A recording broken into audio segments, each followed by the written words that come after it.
There are numerous such communities in the Al House region close to the epicenter in the southwest of Morocco. Barely a structure remains untouched. It is here in the high Atlas Mountains that the earthquake has been most devastating and deadly. There are many blocked roads. Many people can't find their parents. Many people are still missing.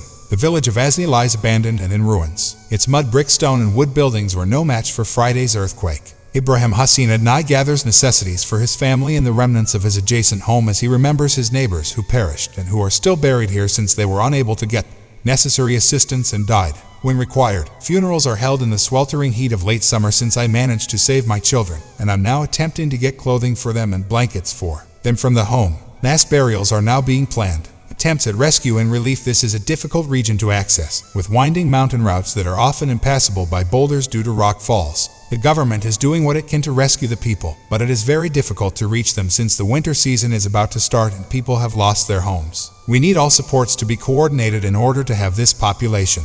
The majority of the casualties that we experience are in the mountain area, which is not very accessible and where people live on top of the mountains. Official request for international aid has now been made more than 36 hours after the incident, in response to complaints on social media that the government should be letting more foreign health in, and skilled search and rescue teams, first from Spain, are on their way. After a night spent sleeping outside in Marrakesh's city squares, concerns about the absence of an official government reaction to assist those living on the streets are also being made here. The stoicism of those who claim that all of this was God's will is now giving way to rage. A group of people calling for the government to do more to assist them. Marrakesh, a century-old market city, was spared the worst of the disaster. But here too, in the Medina's historic alleyways, houses and businesses have suffered damage, upsetting lives and livelihoods and fraying tempers. The World Health Organization reports that the earthquake in Marrakech has impacted 300 people, necessitating enormous international aid operations that are now en route to Morocco. We are at the eluded military airbase in Qatar, where a search and rescue operation is taking place. We will take you inside one of them to show you what this kind of operation looked like.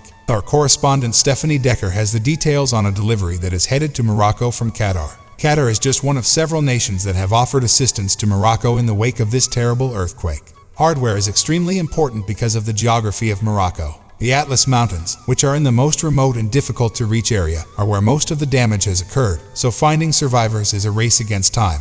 Other items being flown in include tents, medical equipment, search and rescue equipment, and a ton of food, so once more, 4 planes are being used. This channel will show you events as news, politics, economics, entertainment, Hollywood news, world news, sports news, live news, bank credit, loans, education, insurance. If you love the video, please hit a like button and don't forget to subscribe the channel.